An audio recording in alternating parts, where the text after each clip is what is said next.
Hi, hello, welcome to Wellness Wednesdays here on CHLY and Chronic Wellness Radio. I'm Sandra Sova, and on this episode, I have the pleasure of speaking with Becky Gale.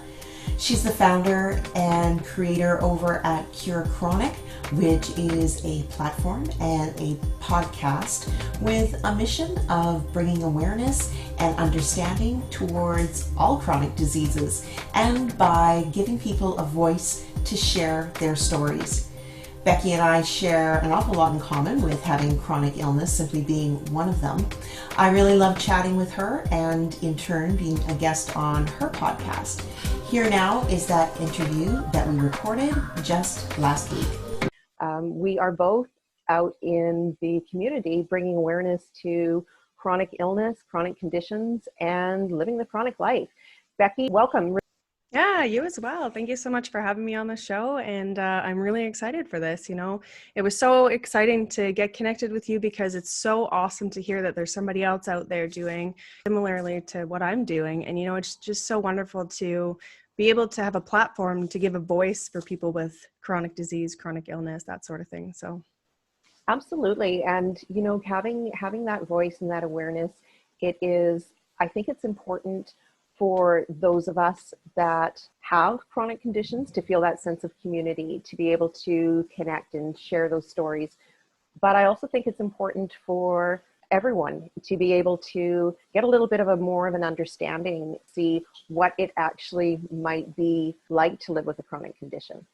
Absolutely. And I think that I don't think there's enough information out there about maybe chronic disease or chronic illness, but not necessarily what they are, but how the person experiences it, because every single person has a different story, even if they have the same disease, for example, and they have different experiences with their family members, with their friends, with their doctors. And for them, they could have gone through something incredibly traumatic, incredibly heartbreaking. And this is just an opportunity to talk about what we went through and bring out that trauma. And like you say, as a community, we can work on it together and bring that awareness about chronic disease so that people can support each other in a better way and be more understanding, so that when people are in pain or they don't know what's going on, they can be there for them. That's so important. I also think that there's often a hesitancy for us to talk about our chronic condition. It's not that any sort of illness is glitz and glamour, but it's personal. Absolutely. And I think that along with that, it's the vulnerability as well. People are afraid to put themselves out there because people see illnesses as a sign of weakness. Instead, though, it's not. You're just sick. Just because you have a disease, it doesn't mean that you're a different person. It doesn't mean that you're a weak person. It doesn't mean anything. It just means that you have a disease. Big deal. And so one of the things that's really interesting about what I'm doing is I'm finding more and more people that are becoming advocates for people that have similar diseases and advocates for themselves, and that are bringing awareness to their chronic disease, but also disease in general, so that people don't let their diseases define themselves, because that's where that weakness, those thoughts of weakness comes in, those thoughts of, oh, I'm not worth it, or, just pretty much negative thoughts, because they're letting the disease define themselves. And so at the end of the day, what I'm really hoping for what I'm doing is to be able to tell people that they're not victims of disease. They're survivors. They're warriors. If you can survive living with a chronic disease, let me tell you, you're dealing with something that's a lot harder than what you think, but what a lot of other people think as well. So much of understanding it from the mental aspect and not letting that take over. And yeah, absolutely, not defining you. So Sandra, could you tell me a little bit about your story a little bit? Yeah, for sure. So my chronic condition is in the autoimmune category, and it's rheumatoid arthritis. I was diagnosed at the age of 8 years old. That's a long time ago. That's several decades. So that's been something that I, from a very early age, had to navigate and figure it out along the way. It took a while to even get properly diagnosed, which is something that I hear a lot. I was fairly lucky that my rheumatoid arthritis, although very severe, was really primarily only in one of my joints, my left knee. I could do most things. I couldn't participate in sports. I couldn't do, but I navigated along. What really happened and really changed for me is when I hit my 40s, my disease activity woke up. It was no longer just in my left knee. It was everywhere. That was also a time when I was making strides in my career and working really hard. And we talked about how we don't want our disease or our illness to define us, or we don't always talk about it.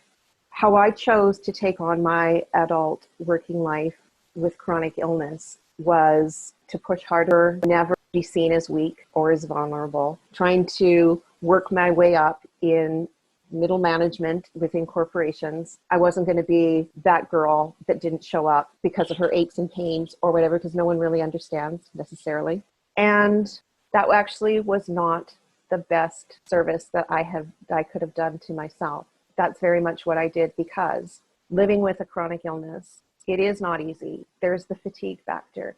There is, no matter which, for what I'm learning and speaking with a lot of people, all the different conditions that we have, there are some commonalities. Fatigue is often one of them. So that, and a full-time job, and all of this and this and this and this. I eventually had to stop working, doing the 9 to 5. I couldn't do it. Interestingly enough, my doctor had been suggesting it to both my rheumatologists 3 years before.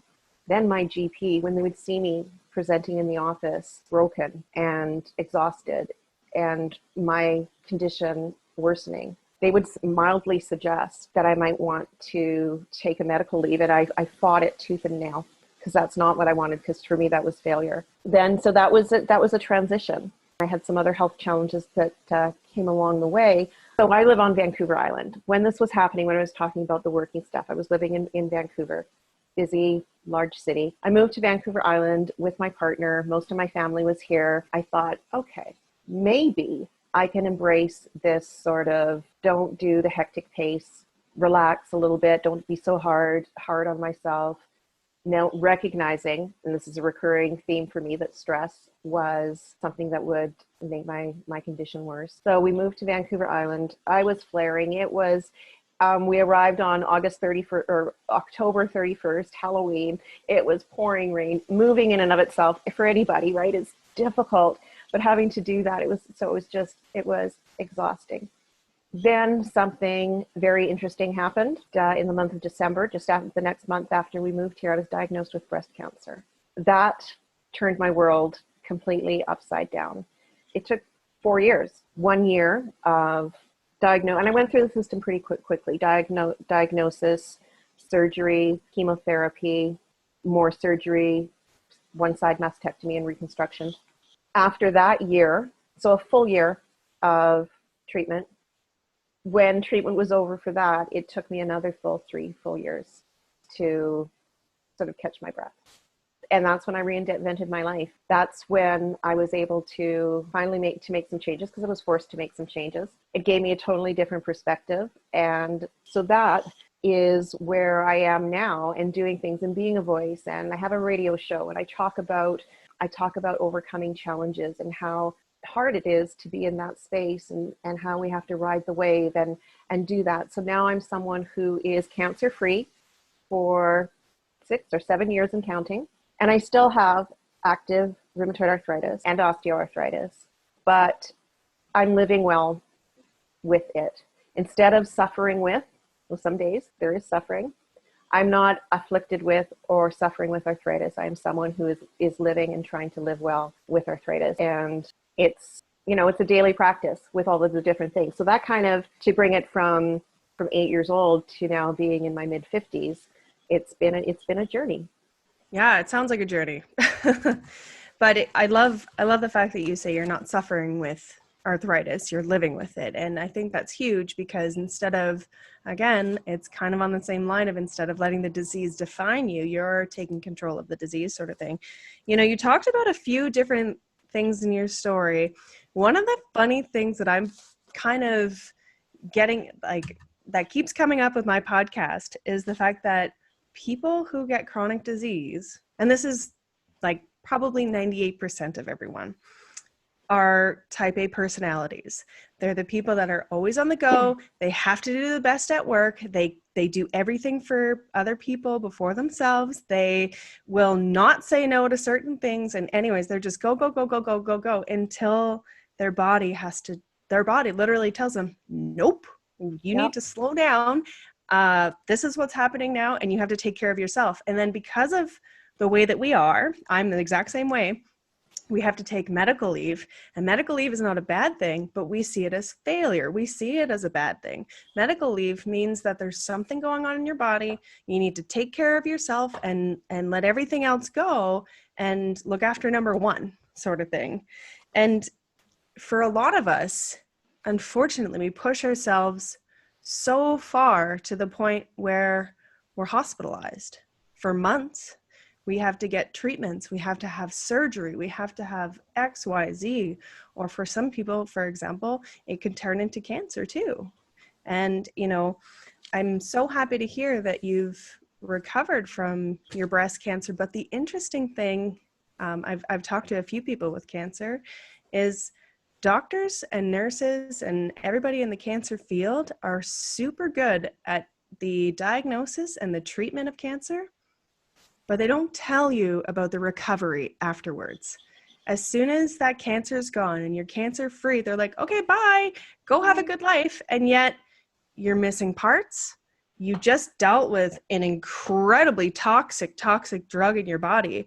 And then you're just expected to just bounce back on your feet. No.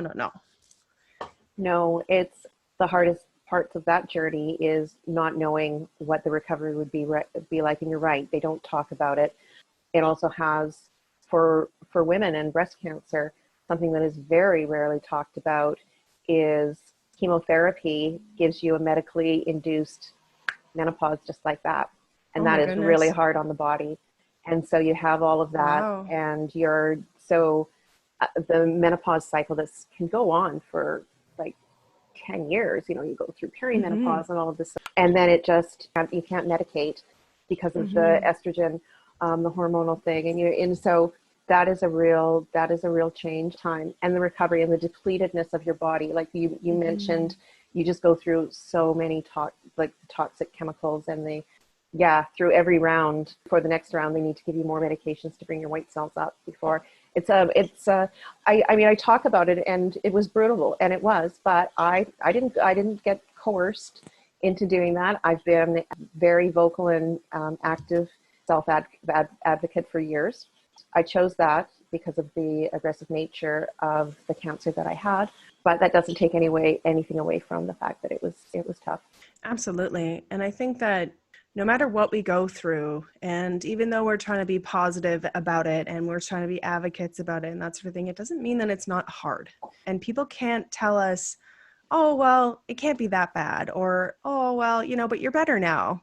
All those things that people say, and it doesn't mean that your story wasn't hurtful. It wasn't harmful to your body. It wasn't anything. And so I think that the good thing about that, what happens when we go through these traumatic experiences, is we come out a better person.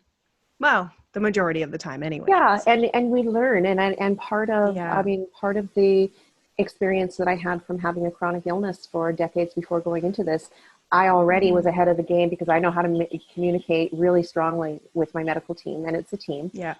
And so that was, I always try to find the silver lining and the upside. I wanted to touch on something that you had mentioned that really is an important part of how I look at illness as well. And it's like when you're saying the body finally says, no, that's enough. When you and I had our brief introduction, we mentioned the same author, and it's this book right here, right? Yeah. When the body says no. When the body says no, the cost of hidden stress. Yes. That is something that I believe in wholeheartedly. To me, it's not anecdotal. With my chronic condition, you could chart with a graph, high stress, flare to arrive 2-3 days later. Now that is my platform, getting to the root cause of. We can't necessarily change things that are stressful. The key is we have to change how we respond to that stress and have tools for it. I'm convinced my moving to the island and taking on a whole bunch of other things, such as being a caregiver for my parents as well, it wasn't enough. I needed to I have the cancer experience to literally there is nothing there. If that hadn't happened, I would not have slowed down.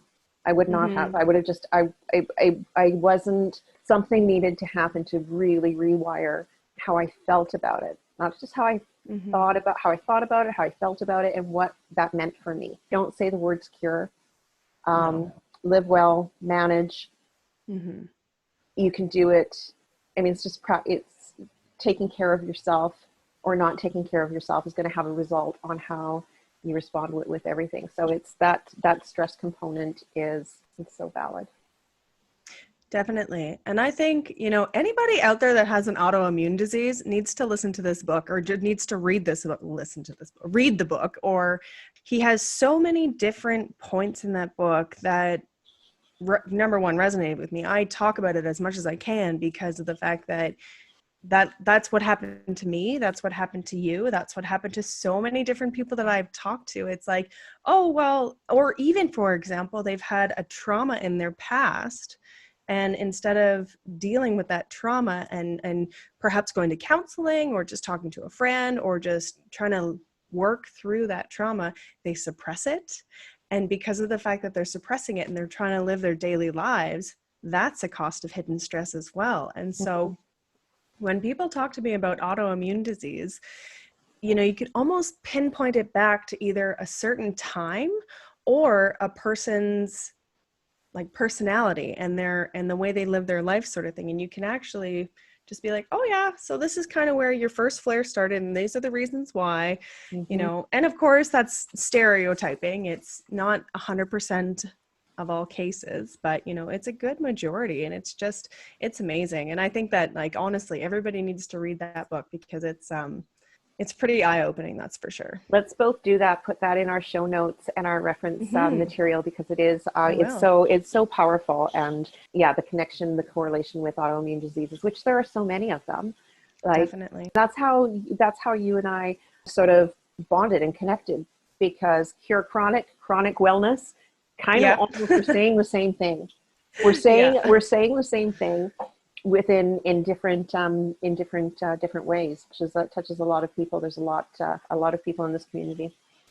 Absolutely. So out of your whole life and your whole experience, what do you think was the hardest thing that you had to go through? Definitely the hardest thing I had to go through was that culmination of the cancer and the rheumatoid arthritis. It was the perfect storm, everything. It was very, very intense. What we're talking about is the chronic illness piece. And so for me, the chronic condition was rheumatoid arthritis. And while it was during actual chemotherapy for however many 8 or 10 weeks that went on, my RA was fine. It was because of all the stuff that was being pumped into me, lots of steroids, pre-meds, right? So you were just like prednisone to the eyeballs and everything. So that was good. The moment chemo stopped, flare, are you kidding me? So intense. And I had to work really at an amazing rheumatologist. I was living on the island, but she was over in Vancouver, and I still went to go and see her because she was so committed to wanting to see me through this with the combination of conditions that were going on with me. And we had to really work hard onto what medications. So within the autoimmune community, there's a lot of cross between medications. Someone with Crohn's disease would perhaps be the same type of medication as someone who has rheumatoid arthritis. So things like Remicade, Humira, lots of those biologicals and things like that are sort of like the next one of the levels of medication. Well, those are a no-no when you've had an estrogen positive cancer experience. So there's a whole bunch of hormonal factors that we had to be super cautious of towards how we would medicate. So it took a long, long time to find something that was safe. So we would getting disease. I mean, I can talk all the time. It's about attitude, remove your stress and all that kind of stuff. But getting disease activity under control sometimes requires prescription medication. That's reality.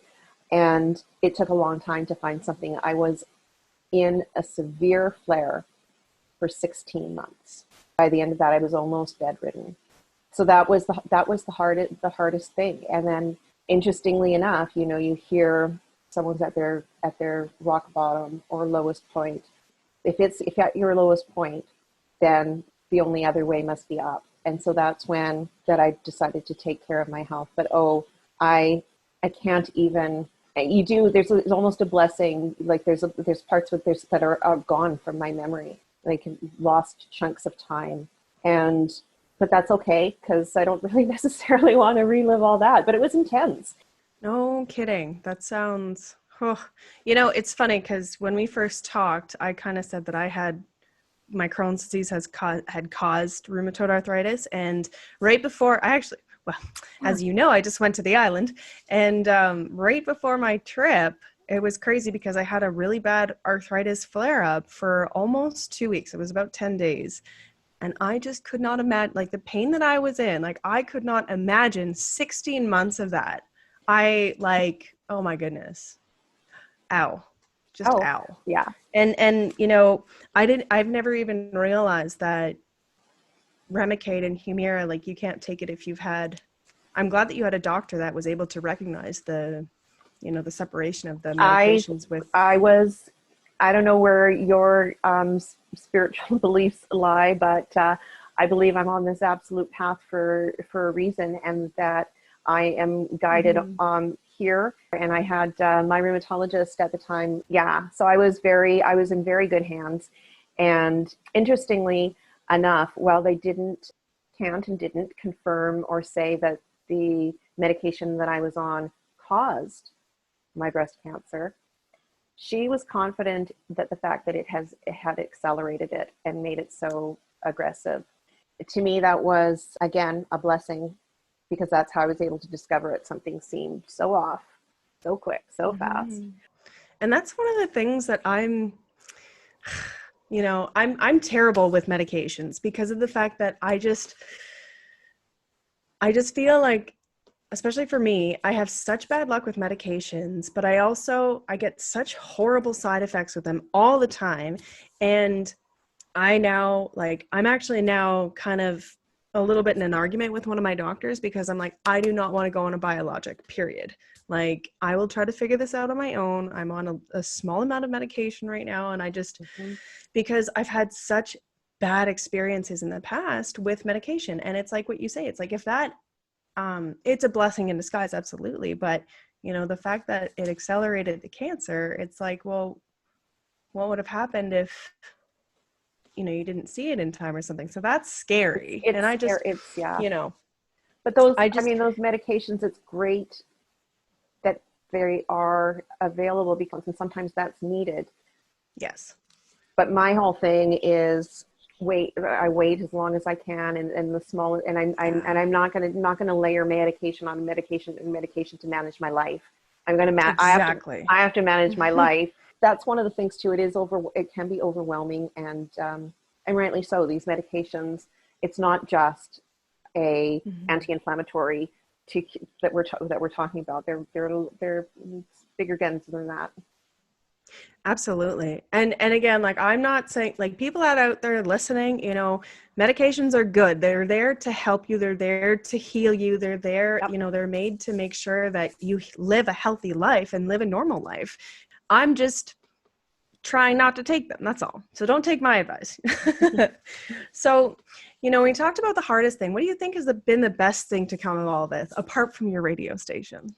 I mean, my radio show is awesome. So the best thing to come out of it is the exact same flip side as the hardest thing, because it was going through that really hard season finally allowed me to get it, to embrace self-care, to understand that a lot of the emotions that I was dealing with, even just from my own personal life, suppressing those, that, you know, you're a people pleaser, or you're trying to take things, that a lot of the stuff I just wasn't addressing.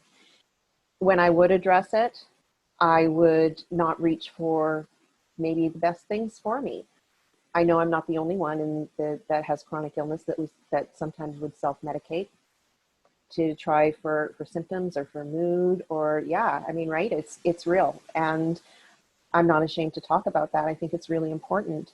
But what happened for me from going through that really hard time it really made me evaluate and reevaluate who I was, why I'm here, how precious life is, and what I wanted to do with the rest of my life. And that was to be, I like to say, to be, I use it all the time, being in the driver's seat and wanting to take more control. And so much of it was the self-care piece. And because for those 3 years of recovery, I needed to give myself a lot of grace. I needed to slow down. There was no choice. And if that hadn't happened to me, I wouldn't have made those choices. So the gift of all of the challenges that I went through in that season was the fact that it allowed me to open my eyes, wake up, and make different priorities. That's at the key. I put priorities to different things than I had, and the value of what it means to be well, and my value of what I'm able to contribute to the world. It just really shifted. I can definitely agree to all of that, you know, self-medicating and changing and being a better person and being a better person for myself, but also trying to make this world a better place for people that are dealing with what we're dealing with too. Mm-hmm, so absolutely. Yeah. I know. I think it's interesting though. You know, you talk about self-medication and you don't realize how detrimental that is when you're going through it, because it's not about the substance that you're using, whether it's alcohol or drugs or prescription medications or whatever it is. It's about the feelings that you have inside, and it's about repressing those feelings and those emotions. And that's what the hardest thing is, because that in turn makes your disease worse and can bring on more conditions. And yes. I mean, and that was the turning point for me as well, because I didn't address the stress. Things in my life became more stressful, and then it started to migrate not just to rheumatoid arthritis flare-ups, but really severe stomach conditions from stress that my body was screaming at me to pay attention. Yeah, exactly. Your body's like, stop it. Mine did that too, and I ignored it for about 10 years. Right? Yeah, exactly. Yeah. It's fine. So I have a fun one for you. If you could go back in time and tell your younger self something, what would it be? I would tell my younger self things. I would like to be her coach there all the time throughout so many of the things. But you know, really, I was diagnosed 8 years old, and in grade 4, back in 1970, whatever that was. From then on, a hall pass, I got an exemption from PE class. Can't be running around and doing things that everyone was doing. And that set up for me a limiting belief that I, as someone with rheumatoid arthritis, exercise wasn't for me. I couldn't move my body like that. It was too hard. It hurt. It didn't do that. And so that, combined with the pain, developed into an extremely sedentary lifestyle. In the last 2 years, I've changed that, and I work out regularly. I've committed to exercise, and it's made such a huge positive impact. So I would tell that 8-year-old girl that just because she is not going to PE class at school, that moving her body is important, that it will make her stronger, both mentally and physically, that it will actually protect her body. And that, did you know that exercise boosts your immune system?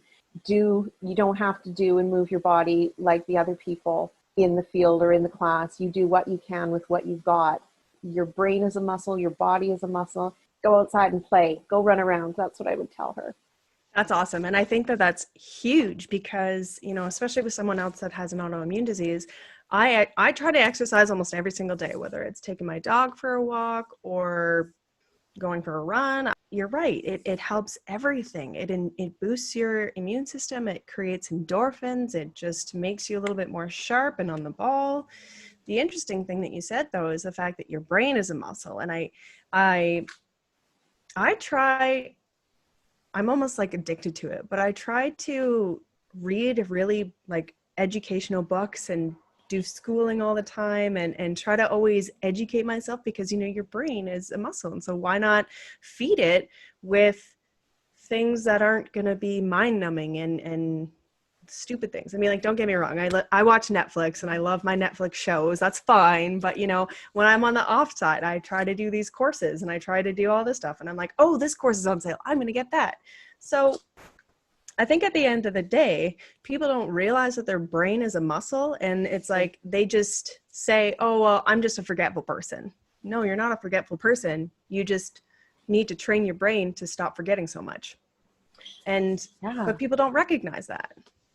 They don't recognize that. And they also, it's like the limiting belief. If you don't think you can, then you're not going to. I know with like on the exercise piece, I would literally, that was my back pocket excuse. Oh, I can't do that. Mm-hmm. And I'm not expected to do that. And I would give myself a pass.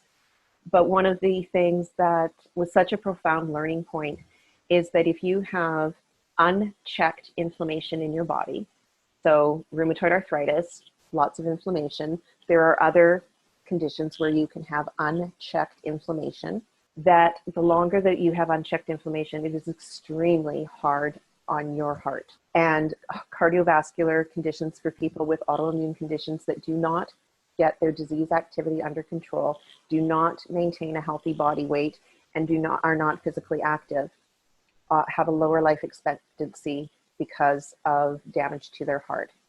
So that, when I really learned and heard that 2.5 years ago from when I interviewed my rheumatologist on Chronic Wellness Radio.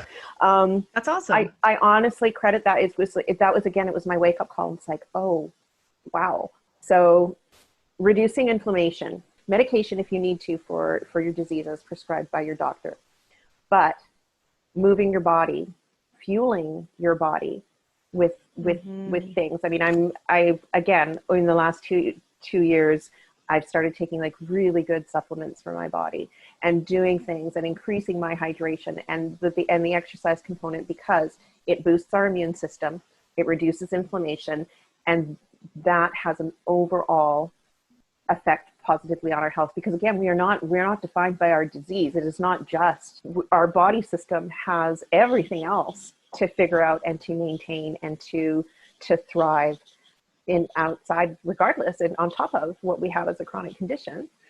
Absolutely. And I think that, you know, what you said in regards to fueling your body, that's huge. When I started eating better and eating healthier, and I did the elimination diet, of course, you know, what is causing inflammation in my body? What's bothering me? And I figured out that I can't eat meat, I can't eat dairy, I can't eat eggs. So I'm vegan now, and it's awesome because I can pretty much manage my disease through diet. But that being said, it took a long time with a lot of medications and a long time to get here. And so, you know, it's taking those medications, but also complementing it with a really healthy diet and figuring out what you have for trigger foods.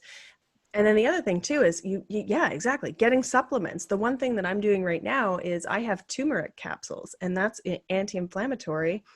It's huge. So look what's on my desk. Turmeric. Ah, perfect. I love doTERRA. But yeah, you know, it's finding what works for you, what medications work for you. And it's making sure, you know, in one of my previous podcasts, I said, you know, if you're on this medication and you're trying to get healthy, but you're going to Burger King every other day and having a burger, it's like, you're just not, it's not going to work for you.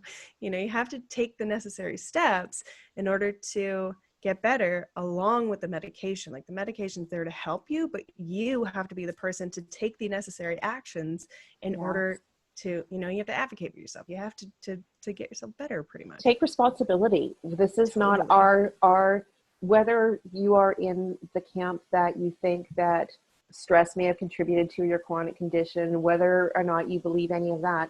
If your belief is that your 100% only go-to is what your doctor will tell you to go and pick up at the pharmacy, or infusions, or this, if you think that is the only thing to help, well, good luck to you. Good that's luck. not enough. That's not enough. That's not enough to thrive. One of my taglines: we have to be in the driver's seat. We have to be in charge.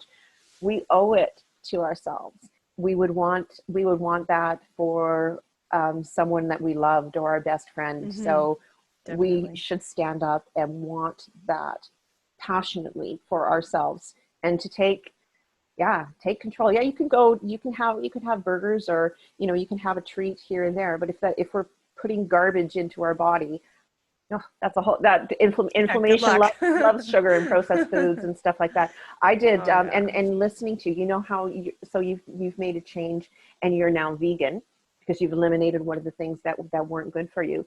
When you are putting stuff into your body that works well for you, you can feel it. You feel the difference. Yes. Time. For me, I mean, I talked about doing exercise. I also have a major accomplishment. Last year, I lost 60 pounds Oh, by it's awesome. moving to a nutritional ketogenic diet. So really healthy. Like, we've never eaten more vegetables in our life, and there's ways that you can do it for being healthy. And it's not, I don't go in for fads, but I do things the way it works for me. And I can feel the difference, and my body responds to it with the energy and with different things. So food and hydration is another one. So important, Big time. and all that movement. It's like the different pieces that we have to be responsible for. Absolutely. And it's one of the things I was going to say is it's not blaming other people for your, oh, I got this because it's genetics, or I got the la la la. It's like what you said, it's taking responsibility. The one interesting thing that I was going to say is there's actually a lot of evidence that ketogenic diets are anti-inflammatory to a point that it puts people into remission. And Yeah. I did study after study after study of that. And I actually went on a vegan keto diet. So it was a lot of avocados. It was a lot of coconut oil. I did that for all of last September and October. And I didn't really lose that much. Like, I think I lost 5 or 6 pounds, like not a lot of weight, but my inflammation level was non-existent, Isn't that which was amazing? crazy. It is so amazing. Yeah, I'll have to put that's a link in my podcast for a little bit of evidence towards that. because just going to the gym alone wasn't Mm-hmm. cutting it. I've been going to the gym for 2 years. I've been doing keto for 1 year. My weight barely budged. It needed that. It's like a chemistry set inside. Like, we have to have Mm-hmm. the different things that have to work for us, and it's reducing inflammation and boosting our immune system. We want to be healthy. Our overall foundation of health is going to be the largest determining factor for us to make it through, whatever. We need to be healthy and strong. Absolutely. Definitely. And especially when we're going through a global pandemic. Yeah. You think? Yeah. Yeah. So what do you think has helped you the most up to now with your disease? Well, I think a lot of it is just sort of the stuff that we've been talking about. I think that early on, it's your mindset and your outlook and your desire to live well with whatever comes your way. I think is so key. It's been really important. I think that the mind-body connection for the stress factor, which we've talked quite a bit about, I think that's valid. And I also think to find ways to make it work well for you. Having chronic illness, having chronic pain, having things that flare up in our body, it's not fun. It's not easy. Nobody's saying it is, but you're not the only one. And the person that doesn't have chronic illness, maybe they have mental illness, maybe they're suffering in ways that you don't know. Everyone has something. We all have challenges. And for me, I've moved from being in the push, I can do anything with, don't let that chronic illness stop me. I've totally reframed that into, how am I going to make this work for me? And so my mindset has served me really well, as has going away, pushing forward and developing the self-care habits, developing the healthy lifestyle habits, I'd become dependent on so many prescription medications, sleeping medications. And then when my stress was mounting, they wanted to add like another medication. So being in the driver's seat and looking at the root cause and seeing what I can do to change what's around me and how I'm approaching it through a lot of personal development and some self-growth and some discovery and reading some books and, reframing that has been the most powerful thing for me to allow me to be in the driver's seat, because it is in combination with everything. Medication alone or treatments they've been a part of it, but I think I play a larger role in that. Down the road, might have to get a knee replacement, we'll see. I'm open to being an active participant in wherever this journey takes me. I'm going to be in the driver's seat and make the decisions, and onward we go. Absolutely.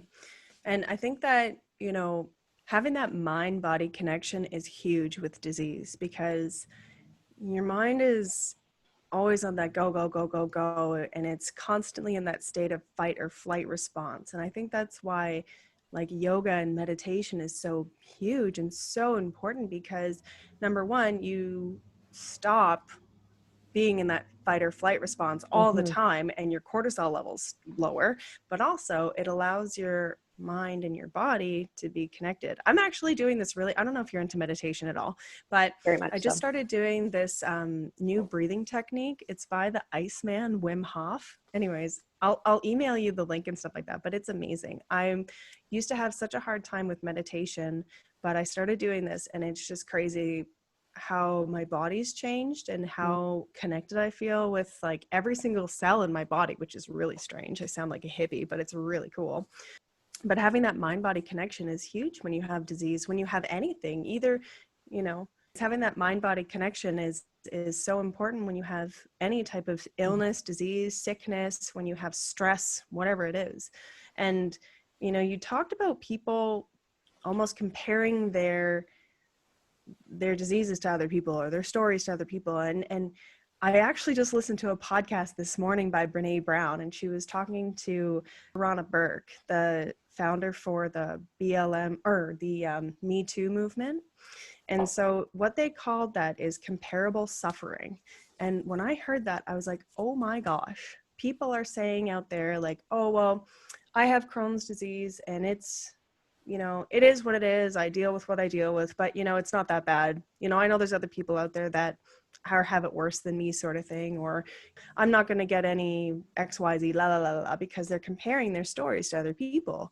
And I thought that was so interesting, because people like invalidate their stories. They minimalize their suffering. They think that what they're going through is just not big enough to talk about or to deal with or to whatever, because they compare to other people. And I think that that in itself is not putting yourself in the driver's seat, because you're literally putting other people's stories above yours. But that's not okay, because you don't need to invalidate your feelings or your emotions because you think that someone else is suffering more than you. You don't have to do that. If you are in pain, if you're suffering, if you're dealing with an illness, if you're dealing with anything, if you're dealing with someone else that has an illness, your mom, your dad, your partner, whatever it is, your story is valid, and you can talk about it to your friends or a stranger or anything. Those feelings that you have inside are valid, and it's okay to be vulnerable. It's okay to talk about what you're going through, because you do not need to suffer with that inside, holding it inside of you. So talked about how if we hold those things inside, like it's so unhealthy. Yeah, comparing levels of suffering or challenges that people have, it doesn't serve any purpose. So it's all of that it's so related. Absolutely. And I think when you go through a trauma, or when you go through something when you're a kid and you don't really process it as like an adult, or you're not really sure how you feel about it, and then there's those repressed emotions, and then there's a whole slew of, we could literally talk about this for another hour, but it's just, feeling people that have disease and feeling like their disease, it doesn't matter. You don't have to compare your story to anybody. If you're suffering, it's okay. You can talk about it to anybody. So I think that's so important, for sure. So having your identity not being wrapped up in any one thing, I think is super, super important. I don't think that if you're a mother, that your whole identity should be wrapped up in being a mother, or if you're working hard, I don't think your whole identity should be with being that top employee and that top performer. And when you have a chronic condition, your whole identity absolutely should not be all wrapped up in that. It is one facet of what can be your amazing life. 100%. Absolutely. Actually, talking about that, it's really interesting because this is a while ago now, but I did a podcast with a lady named Shauna, and she actually said, why, like, people think that other people judge them, or they have their opinions about them, or they think that people are going to think less of them because of their illness. And she said, well, what about a baby? A baby does nothing. They're just there, but people love them. You were a baby once. You're still that person. People love you. It doesn't matter if you're sick or you're not sick. If you're bedridden or at work 70 hours a week, actually, if you're bedridden, people will probably like you more because you're actually there all the time. But it's one of those, it's like that thought pattern.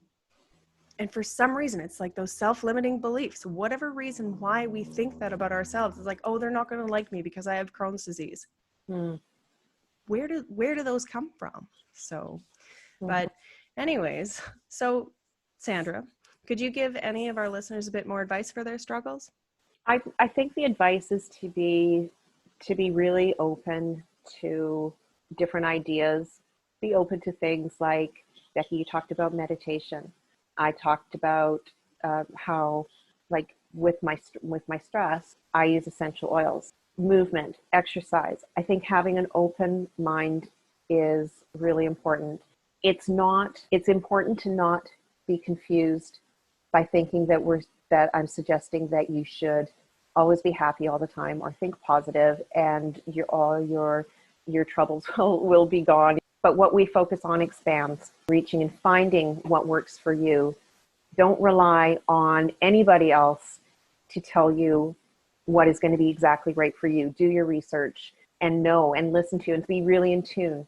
If we are really in paying attention to our bodies, we can know before we get into a flare that we might need to adjust course. If we know and we believe that stress is a contributing factor, if we're really in tune and paying attention to how we feel, we may be able to do something different. Be the captain of your ship. This is your journey, and I like to empower people to do just that and recognize some days are going to be really hard. But if that's part of your experience, then find ways where you can make that okay as well, because it's so much is how we approach it with our belief system and our mindset. Absolutely. And I think that, there are so many people out on the planet that still don't believe in the mindset sort of thing, the law of attraction, or what you think you are, you become, and all that stuff. And it's like, oh, you're just a hippie and it's all hoaxy pokesy. But it's true. It is honestly true. If you believe that you are sick and you just keep saying to yourself, oh, I'm sick, the medication's not working, I'm just sick, I'm going to end up in the hospital again, guess what? You will. And if you think to yourself like, okay, the medication's working, I'm going to be healthy, I'm getting better, and la la la la la, your cells will actually start working to get better for you. It's nuts. It's amazing how the body works. And you know what?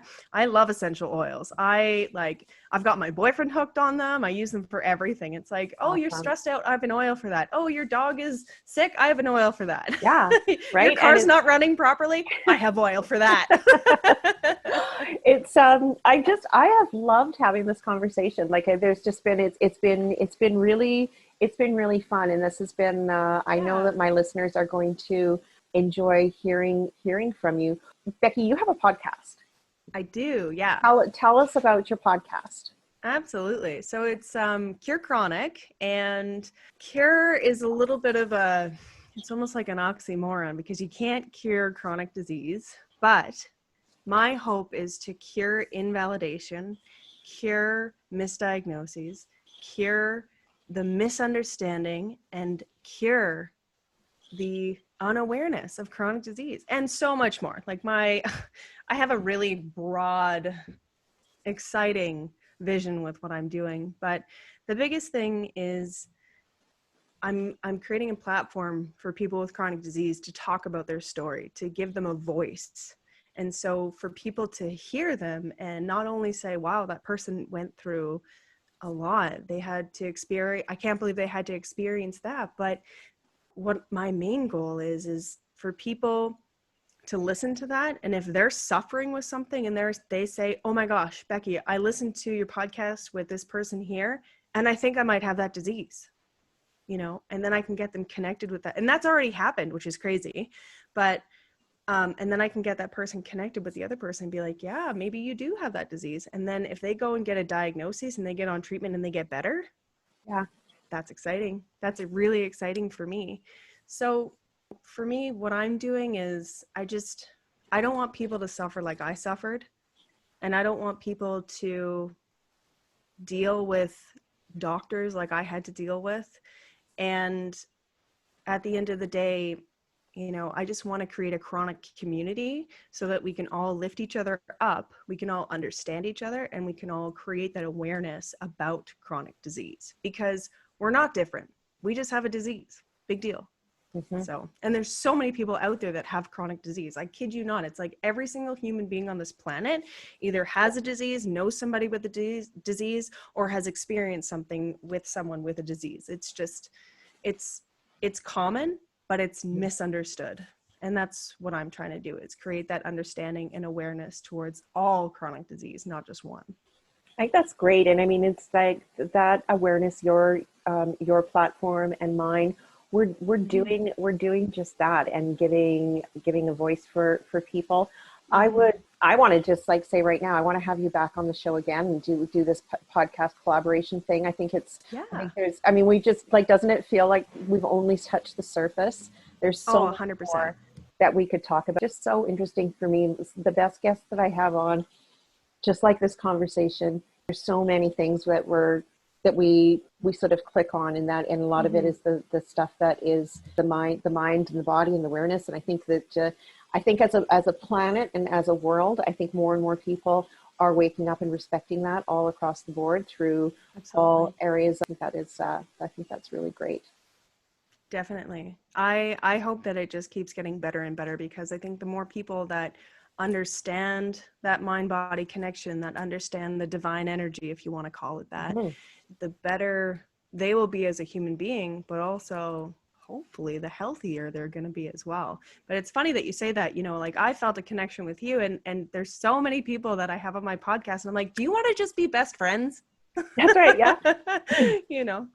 It's like you have this instant connection with them for some reason. And it's because you can relate on a certain level because you have chronic disease, but you also, I think that when you deal with chronic disease and when you have that mind-body connection, you just have that energy that just connects with people. So we're creating a community here.